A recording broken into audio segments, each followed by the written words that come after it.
ನಮಸ್ಕಾರ ಸ್ನೇಹಿತರೆ. ಜಗತ್ತಿನ ಪೊಲೀಸ್ ಆಗಿದ್ದ ಅಮೆರಿಕ ಈಗ ಜಗತ್ತಿನ ರೌಡಿಯಾಗಿ ಬದಲಾಗ್ತಿದ್ಯಾ? ಅಮೆರಿಕದ ದಾದಾಗಿರಿ ಮತ್ತೆ ಶುರುವಾಗ್ತಿದ್ಯಾ? ಈ ಪ್ರಶ್ನೆ ಈಗ ಇಡೀ ಜಗತ್ತನ್ನ ಕಾಡ್ತಿದೆ. ಯಾಕಂದ್ರೆ ಅಮೆರಿಕದ ಅಧ್ಯಕ್ಷ ಡೊನಾಲ್ಡ್ ಟ್ರಂಪ್ ತೆಗೆದುಕೊಳ್ತಿರೋ ನಿರ್ಧಾರಗಳು, ಕೊಡ್ತಿರೋ ವಾರ್ನಿಂಗ್ಗಳು ಇದನ್ನೇ ಹೇಳ್ತಿವೆ. ನಿನ್ನೆ ಮೊನ್ನೆ ಅಷ್ಟೇ ವೆನೆಜುವೆಲಾ ಅಧ್ಯಕ್ಷನನ್ನ ಸಿನಿಮಾ ಸ್ಟೈಲ್ನಲ್ಲಿ ಎತ್ಕೊಂಡು ಹೋಗಿದ್ದು ನೀವು ನೋಡಿದ್ದೀರಿ. ಆದ್ರೆ ಟ್ರಂಪ್ ಅಲ್ಲಿಗೆ ನಿಂತಿಲ್ಲ. ಟ್ರಂಪ್ ಕಣ್ಣು ಇದೀಗ ಇಡೀ ಲ್ಯಾಟಿನ್ ಅಮೆರಿಕದ ಮೇಲೆ ಬಿದ್ದಿದೆ. ಕ್ಯೂಬಾ, ಕೊಲಂಬಿಯಾ, ಮೆಕ್ಸಿಕೋ ಈಗ ಅಮೆರಿಕದ ಹಿಟ್ ಲಿಸ್ಟ್ನಲ್ಲಿರೋ ದೇಶಗಳು. ನನ್ನ ಮಾತು ಕೇಳ್ತೀರಾ ಅಥವಾ ನಾನೇ ಸೈನ್ಯ ತಗೊಂಡು ಒಳಗೆ ಬರ್ಲಾ? ಇದು ಟ್ರಂಪ್ ಪಕ್ಕದ ದೇಶಗಳಿಗೆ ಕೊಡ್ತಿರೋ ನೇರ ವಾರ್ನಿಂಗ್. ಅಷ್ಟಕ್ಕೂ ಅಮೆರಿಕ ದಿಢೀರಂತ ಇಷ್ಟೊಂದು ಅಗ್ರೆಸಿವ್ ಆಗಿದ್ದು ಯಾಕೆ? ಟ್ರಂಪ್ ಮತ್ತೆ ಜಾರಿಗೆ ತರ್ತಿರೋ ಆ 200 ವರ್ಷಗಳ ಹಳೆಯ ಮನ್ರೋ ಡಾಕ್ಟ್ರಿನ್ ಅಂದ್ರೇನು? ಬೇರೆ ದೇಶಗಳಲ್ಲಿ ಅಮೆರಿಕ ಹೀಗೆ ಮೂಗು ತುರಿಸೋದ್ರಿಂದ ಆಗೋ ಭಯಂಕರ ಪರಿಣಾಮಗಳೇನು? ಮುಖ್ಯವಾಗಿ ಅಮೆರಿಕದ ಈ ನಡೆಯಿಂದ ಭಾರತ ಕಲಿಬೇಕಾದ ಪಾಠ ಏನು? ಎಲ್ಲವನ್ನ ಆಳವಾಗಿ ಅನಲೈಸ್ ಮಾಡೋಣ ಬನ್ನಿ. ಟ್ರಂಪ್ ಹಿಟ್ ಲಿಸ್ಟ್ ನಡುಗ್ತಿದೆ ಲ್ಯಾಟಿನ್ ಅಮೆರಿಕ. ಸ್ನೇಹಿತರೆ, ವೆನೆಜುವೆಲಾ ಅಧ್ಯಕ್ಷ ಮಡುರೋ ಅರೆಸ್ಟ್ ಕೇವಲ ಒಂದು ಟ್ರೇಲರ್ ಅಷ್ಟೇ.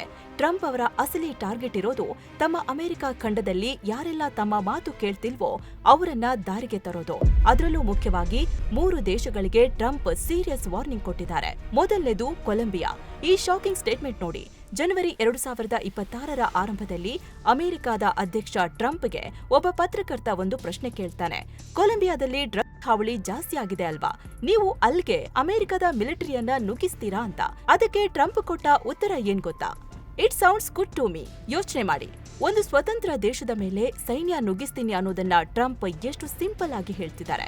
ಇದು ಕೇವಲ ಮಾತಲ್ಲ, ಇದು ಕೊಲಂಬಿಯಾದ ಅಧ್ಯಕ್ಷ ಗುಸ್ತಾವೋ ಪೆಟ್ರೋ ಅವರಿಗೆ ಕೊಡ್ತಿರೋ ಡೈರೆಕ್ಟ್ ವಾರ್ನಿಂಗ್. ಯಾಕೆ ಈ ವಾರ್ನಿಂಗ್? ಗುಸ್ತಾವೋ ಪೆಟ್ರೋ ಒಬ್ಬ ಎಡಪಂಥೀಯ ಲೀಡರ್. ಅಮೆರಿಕದ ಮಾತು ಕೇಳೋ ಜಾಯಮಾನ ಅವರದ್ದಲ್ಲ. ಅವರು ಹಳೆಯ ಗೆರಿಲ್ಲಾ ಹೋರಾಟಗಾರ.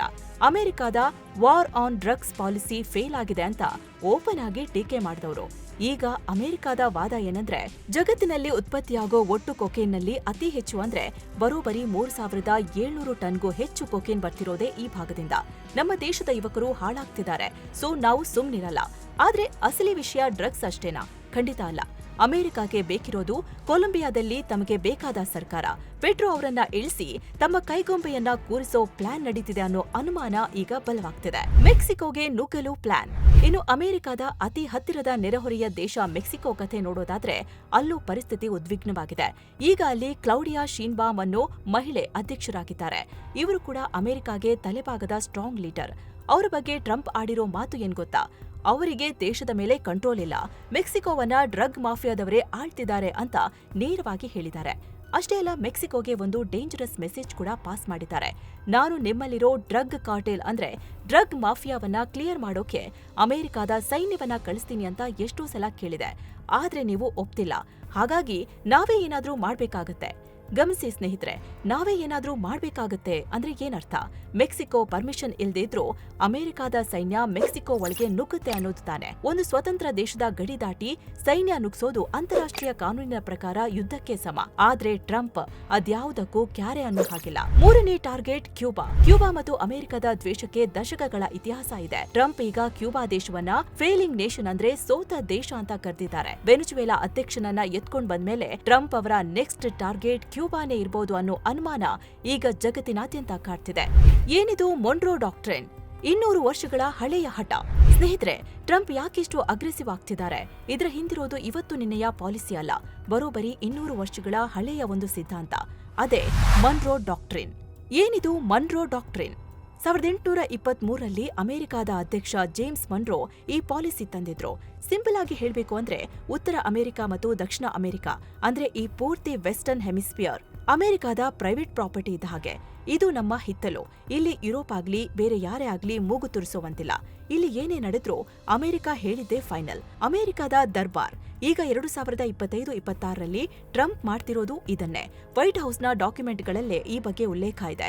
ಅದನ್ನ ಅನಲಿಸ್ಟ್ಗಳು Trump corollary to the Monroe doctrine ಅಂತ ಕರೀತಿದ್ದಾರೆ. ಅಂದ್ರೆ ಲ್ಯಾಟಿನ್ ಅಮೆರಿಕಾದಲ್ಲಿ ಚೀನಾ ಬರೋ ಹಾಗಿಲ್ಲ, ರಷ್ಯಾ ಬರೋ ಹಾಗಿಲ್ಲ. ಅಲ್ಲಿರೋ ಸರ್ಕಾರಗಳು ಅಮೆರಿಕ ಹೇಳ್ದಂಗೆ ಕೇಳ್ಬೇಕು. ಕೇಳಿಲ್ಲ ಅಂದ್ರೆ ವೆನೆಜುವೆಲಾದ ಮಡುರೋಗೆ ಆದ ಗತಿಯೇ ನಿಮ್ಗೂ ಆಗತ್ತೆ. ನೋಡಿ, ವೆನೆಜುವೆಲಾದಲ್ಲಿ ಈಗ ಏನಾಗಿದೆ? ಅಮೆರಿಕದ ಮಿಲಿಟರಿ ಆಪರೇಷನ್ ನಡೀತು. ಮಡುರೋ ಈಗ ಅಮೆರಿಕದ ಜೈಲಲ್ಲಿದ್ದಾರೆ. ಅಲ್ಲಿ ಅಧಿಕಾರಕ್ಕೆ ಯಾರು ಬರ್ತಾರೆ ಅನ್ನೋದು ಇನ್ನೂ ಕ್ಲಿಯರ್ ಇಲ್ಲ. ಡೆಲ್ಸಿ ರಾಡ್ರಿಗಸ್ ಟೆಂಪರರಿ ಉಸ್ತುವಾರಿ ನೋಡ್ಕೊಳ್ತಿದ್ದಾರೆ. ಆದ್ರೆ ಅಮೆರಿಕ ತನಗೆ ಬೇಕಾದವರನ್ನ ಅಲ್ಲಿ ಕೂರ್ಸೋಕೆ ಟ್ರಾನ್ಸಿಷನಲ್ ಫ್ರೇಮ್ವರ್ಕ್ ರೆಡಿ ಮಾಡ್ತಿದೆ. ಅಂದ್ರೆ ಪಕ್ಕಾ ಪ್ಲಾನ್ ಪ್ರಕಾರ ರೆಜಿಮ್ ಚೇಂಜ್ ಆಗ್ತಿದೆ. ರೆಜಿಮ್ ಚೇಂಜ್ ಅಮೆರಿಕದ ರಕ್ತ ಸಿಕ್ತ ಇತಿಹಾಸ. ಸ್ನೇಹಿತರೆ, ನಿಮ್ಮ ದೇಶದ ಒಳ್ಳೇದಕ್ಕೆ ನಾವು ಬರ್ತೀವಿ, ನಿಮಗೆ ಡೆಮಾಕ್ರಸಿ ತರ್ತೀವಿ ಅಂತ ಅಮೆರಿಕ ಹೇಳಿದ್ರೆ ಆ ದೇಶದ ಕತೆ ಮುಗೀತು ಅಂತಾನೆ ಅರ್ಥ. ಯಾಕಂದ್ರೆ ಇತಿಹಾಸ ಸಾಕ್ಷಿಯಾಗಿದೆ. ಅಮೆರಿಕ ಎಲ್ಲೆಲ್ಲಿ ಮೂಗು ತೂರಿಸಿದ್ಯೋ ಅಲ್ಲೆಲ್ಲ ಶಾಂತಿ ಸಿಕ್ಕಿಲ್ಲ, ಬದಲಿಗೆ ಸ್ಮಶಾನ ಸೃಷ್ಟಿಯಾಗಿದೆ. ನಾವು ಬರೀ ಇರಾಕ್, ಅಫ್ಘಾನಿಸ್ತಾನದ ಬಗ್ಗೆ ಮಾತಾಡ್ತೀವಿ, ಆದ್ರೆ ಇದೇ ಲ್ಯಾಟಿನ್ ಅಮೆರಿಕಾದಲ್ಲಿ ಅಮೆರಿಕ ಆಡಿರೋ ಆಟಗಳು ಅಷ್ಟಿಷ್ಟಲ್ಲ. ಅದಕ್ಕೊಂದು ಬೆಸ್ಟ್ ಎಕ್ಸಾಂಪಲ್ ಅಂದ್ರೆ 1973ರ ಚಿಲಿ ದೇಶದ ಕಥೆ. ಅವತ್ತು ಚಿಲಿ ದೇಶದಲ್ಲಿ ಜನರಿಂದ ಆಯ್ಕೆಯಾಗಿದ್ದ ಅಧ್ಯಕ್ಷರಿದ್ರು. ಅವರ ಹೆಸರು ಸಾಲ್ವಡಾರ್ ಅಲೆಂಡೆ. ಆದ್ರೆ ಅವರು ಸೋಷಿಯಲಿಸ್ಟ್ ಆಗಿದ್ರು ಅನ್ನೋ ಒಂದೇ ಕಾರಣಕ್ಕೆ ಅಮೆರಿಕದ ಸಿಐಎ ಒಂದು ರಹಸ್ಯ ಆಪರೇಷನ್ ಮಾಡ್ತು. ಅಲ್ಲಿನ ಮಿಲಿಟರಿಯನ್ನೇ ಅಧ್ಯಕ್ಷರ ವಿರುದ್ಧ ಎತ್ತಿ ಕಟ್ಟಿ ಅರಮನೆಯ ಮೇಲೆ ಬಾಂಬ್ ಹಾಕಿಸಿ ಅಲೆಂಡೆ ಅವರನ್ನ ದಾರುಣವಾಗಿ ಕೊಲೆ ಮಾಡಿಸ್ತು. ಅಷ್ಟೇ ಅಲ್ಲ, ಅವರ ಜಾಗದಲ್ಲಿ ಜನರಲ್ ಪಿನೋಶೆ ಅನ್ನೋ ಒಬ್ಬ ಕ್ರೂರ ಸರ್ವಾಧಿಕಾರಿಯನ್ನ ತಂದು ಕೂರಿಸ್ತು. ಇದು ಅಮೆರಿಕದ ಡೆಮಾಕ್ರಸಿಯ ಅಸಲಿ ಮುಖ. ಇನ್ನು ಇರಾಕ್ ಕತೆ ನಿಮ್ಗೆ ಗೊತ್ತೇ ಇದೆ. 2003ರಲ್ಲಿ ಜಾರ್ಜ್ ಬುಷ್ ಹೇಳಿದ್ರು, ಇರಾಕ್ ಹತ್ರ ಜಗತ್ತನ್ನೇ ನಾಶ ಮಾಡೋ ಮಾರಕ ಅಸ್ತ್ರಗಳಿವೆ ಅಂತ. ಆದ್ರೆ ಕೊನೆಗೆ ಸಿಕ್ಕಿದ್ದೇನೋ ಏನೂ ಇಲ್ಲ. ಅದು ಹಸಿ ಸುಳ್ಳು ಅಂತ ಪ್ರೂವ್ ಆಯ್ತು. ಆದ್ರೆ ಆ ಒಂದು ಸುಳ್ಳಿನಿಂದಾಗಿ ಇರಾಕ್ ಅನ್ನೋ ಒಂದು ಸುಂದರ ದೇಶ ಸಂಪೂರ್ಣ ಸರ್ವನಾಶ ಆಯ್ತು. ಲಕ್ಷಾಂತರ ಮುಗ್ಧ ಜನ ಪ್ರಾಣ ಬಿಟ್ರು. ಹಾಗಂತ ಸದ್ದಾಂ ಹುಸೇನ್ ಒಳ್ಳೆ ಲೀಡರ್ ಅಂತಲ್ಲ. ಆತ ಎಂಥ ಕ್ರೂರ ಸರ್ವಾಧಿಕಾರಿ ಅನ್ನೋದು ಇಡೀ ಜಗತ್ತಿಗೆ ಗೊತ್ತು. ಆದ್ರೆ ಆಯಾ ದೇಶಗಳ ಸಮಸ್ಯೆನ ಆ ದೇಶದ ಜನರೇ ನೋಡ್ಕೋಬೇಕು ಅನ್ನೋದು ಸಾರ್ವಭೌಮತ್ವದ ಸಿದ್ಧಾಂತ. ಲಿಬಿಯಾದಲ್ಲೂ ಆಗಿದ್ದು ಇದೆ. ಗಡಾಫಿ ಕೆಟ್ಟವನು, ಜನರನ್ನ ರಕ್ಷಿಸ್ತೀವಿ ಅಂತ ಅಮೆರಿಕ ಬಾಂಬ್ ಹಾಕ್ತು. ಗಡಾಫಿನ ಬೀದಿಯಲ್ಲಿ ನಾಯಿ ತರ ಕೊಲ್ಸಿದ್ರು. ಆದ್ರೆ ಇವತ್ತು ಲಿಬಿಯಾದ ಪರಿಸ್ಥಿತಿ ಏನಾಗಿದೆ? ಅಲ್ಲಿ ಸರ್ಕಾರ ಅನ್ನೋದೇ ಇಲ್ಲ. ದೇಶ ನೂರಾರು ಹೋಳಾಗಿದೆ. ಭಯೋತ್ಪಾದಕರ ತಾಣವಾಗಿದೆ. ಅಂದು ನೆಮ್ಮದಿಯಾಗಿದ್ದ ಲಿಬಿಯಾ ಜನ ಇವತ್ತು ಊಟಕ್ಕೂ ಗತಿ ಇಲ್ಲದೆ ಯುರೋಪ್ ಕಡೆಗೆ ನಿರಾಶ್ರಿತರಾಗಿ ಓಡಿ ಹೋಗ್ತಿದ್ದಾರೆ. ಗ್ವಾಟೆಮಾಲಾ, ಪನಾಮಾ, ನಿಕರಾಗುವಾ ಹೀಗೆ ಪಟ್ಟಿ ಮಾಡ್ತಾ ಹೋದ್ರೆ ಅಮೆರಿಕದ ಹಸ್ತಕ್ಷೇಪದಿಂದ ರಕ್ತಪಾತ ಕಂಡಿರೋ ದೇಶಗಳು ಸಾಲು ಸಾಲಾಗಿ ಸಿಗ್ತವೆ. ಇದುವರೆಗೂ ಅಮೆರಿಕ ಈ ತರ 70ಕ್ಕೂ ಹೆಚ್ಚು ದೇಶಗಳಲ್ಲಿ ಅಧಿಕಾರ ಬದಲಿಸೋ ಆಟ ಆಡಿದೆ. ಅಮೆರಿಕದ ಮೋಡಸ್ ಆಪರೆಂಡಿ ಅಥವಾ ಕೆಲಸ ಮಾಡೋ ಸ್ಟೈಲ್ ಯಾವಾಗ್ಲೂ ಒಂದೇ ಇರುತ್ತೆ. ಸ್ಟೆಪ್ 1, ಆ ದೇಶದ ಮೇಲೆ ಕಠಿಣವಾದ ಸ್ಯಾಂಕ್ಷನ್ ಹಾಕಿ ಅಲ್ಲಿನ ಎಕಾನಮಿಯನ್ನ ಸಾಯಿಸೋದು. ಸ್ಟೆಪ್ 2, ಜನರಿಗೆ ಊಟ, ಔಷಧಿ ಸಿಗದ ಹಾಗೆ ಮಾಡಿ ಅವರು ತಮ್ಮದೇ ಸರ್ಕಾರದ ವಿರುದ್ಧ ರೊಚ್ಚಿಗೇಳುವಂತೆ ಮಾಡೋದು.